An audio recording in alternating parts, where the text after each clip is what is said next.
நினைத்தவரை துதியுங்கள், உன்னதத்தில் நம்மை உட்கார வைத்தவரை துதியுங்கள். எந்த பாதையானாலும் கர்த்தர் நடத்துகிறார். அவர் மலைகளின் தேவன், அவர் பள்ளத்தாக்குகளின் தேவன், அவர் தூரத்துக்கு தேவன், அவர் சமீபத்துக்கும் தேவன். ஸ்தோத்திரம். என் தேவன் எந்த நிலையிலும் உங்களை நடத்துகிறார் என்கிற மனது உங்களுக்கு வேண்டும்.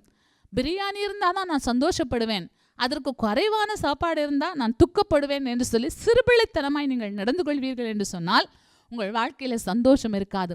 உங்கள் வாழ்க்கையில் சந்தோஷமாக இருக்க வேண்டும் என்று சொன்னால் தேவன் என்ன கொடுத்திருக்கிறாரோ அதிலே ஸ்தோத்திரம் பண்ணி நீங்கள் வாழ பழகியிருக்க வேண்டும். வசனம் சொல்லுகிறது, எல்லாவற்றையும் ஸ்தோத்திரத்தோடு கூடிய விண்ணப்பத்தினால் அவருக்கு தெரியப்படுத்துங்கள் என்று சொல்லியிருக்கிறது.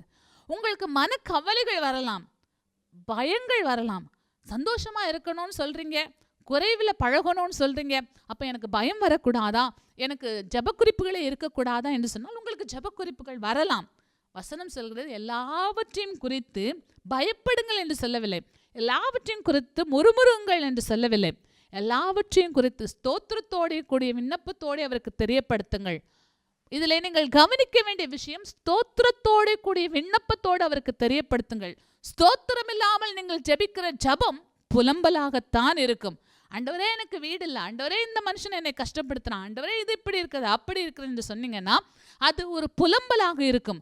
உங்களுக்கு என்ன இருக்கிறது? ஆண்டவரே என் சரீரத்தில் பலவீனம் இருக்கிறது, ஸ்தோத்திரம், நீர் என் சரீரத்தை தொடுவீராக, ஸ்தோத்திரம், நீர் எனக்கு சுகம் கொடுப்பீராக, ஸ்தோத்திரம், நீர் எனக்கு சுகம் கொடுத்தி, ஸ்தோத்திரம் என்று சொல்லி ஸ்தோத்திரத்தோടെ அவருக்கு தெரியப்படுத்துங்கள். எல்லாவற்றிலும் மன ரம்மியமாய் வாழ கற்றுக்கொள்ள வேண்டும்.